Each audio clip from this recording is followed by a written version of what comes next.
안녕하세요. 마테리아입니다. 오늘은 나를 불행하게 하는 것에 대해서 이야기해 보려고 합니다. 사람을 불행하게 만드는 요소는 다양하지만 이번 에피소드는 일반적인 경우, 우리가 쉽게 빠지는 경우에 대해서 정답은 없지만 제가 깨달은 것을 말씀드려 볼게요. 우리는 왜 불행을 느낄까요? 내가 불행하다고 느끼는 것은 상대적입니다. 만약 나와 비슷한 수준에 있는 사람과 함께 있다면 불행을 과연 느낄 수 있을까요? 그런데 나와 비슷하다고 생각한 친구가 갑자기 벤츠를 샀다고 하거나 연말 보너스를 1,000만 원 받았다고 해볼게요. 여러분은 그 소식을 들으면 어떤 느낌이 드시겠어요?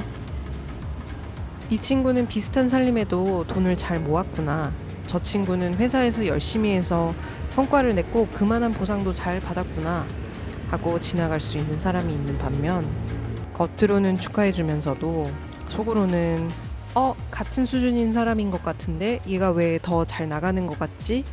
라는 생각이 들면서 나는 왜 그걸 가질 수 없지? 라며 갑자기 나의 상황에 부족한 점을 찾아보며 본인의 삶을 부정적으로 보기 시작합니다. 여기서 바로 비교가 시작되고 불행하다는 감정이 안에서 싹을 틔우기 시작합니다. 비교는 내가 가지고 있는 가치가 비슷한 수준의 상대방의 가치에 대입해보면서 나의 가치의 순위를 매기고 나와 상대방의 우위를 따져보게 됩니다. 생각보다 우리는 무수한 일들에서 이 비교를 느낍니다. 집안, 친구에서부터 비슷한 또래의 사람들, 그리고 인스타그램과 유튜브를 보면서 말이죠. 여기서 한 가지 우리가 짚어볼 게 있습니다. 비교를 해서 부정적인 생각을 갖게 된다면, 그리고 내가 불행하다고 느끼게 한다면 비교를 안 하면 되지 않을까라는 힌트를 얻을 수 있습니다. 그런데 비교를 어떻게 안 할 수 있는 걸까요? 쉬운 일은 아니죠. 하지만 제가 발견한 여기서의 핵심은 나의 욕심을 살펴보는 것에 있습니다. 벤츠를 샀던 친구는 분명 본인이 어떤 이유에서든지 벤츠가 필요해서 재테크를 하거나 부업을 했을 수도 있습니다. 혹은 그의 부모님이 금전적으로 도움을 주셨을 수도 있죠. 하지만 나는 벤츠에 과연 관심이 있었을까요? 그 관심을 위해서 따로 준비를 하고 있었던 게 정말 있었을까요? 혹은 내가 친구와 같은 부모가 있었을까요? 앞선 에피소드에서 말씀드렸다시피 어떠한 일이 일어날 때에는 수많은 변수가 작용하고 있고 우리는 그 변수를 모두 컨트롤할 수 없습니다. 친구와 같이 내가 벤츠를 원한다고 해도 친구가 구매한 시기와 내가 구매할 수 있는 시기, 조건은 다릅니다. 이걸 깨닫게 되면 이것은 나의 욕심에서 비롯된 감정이라는 것을 알게 되면서 비교를 했던 일이 비교할 만한 일이 아닌 것으로 정리가 되는 것이죠. 사전적인 의미에서도 욕심은 분수에 넘치게 무엇을 탐내거나 누리고자 하는 마음이라고 합니다.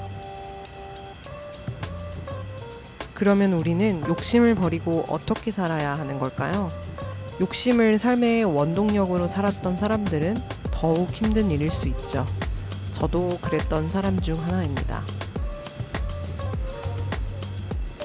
여기서 중요한 것은 내가 진짜로 원하는 게 무엇인지 나의 가치관을 명확하게 하는 일입니다.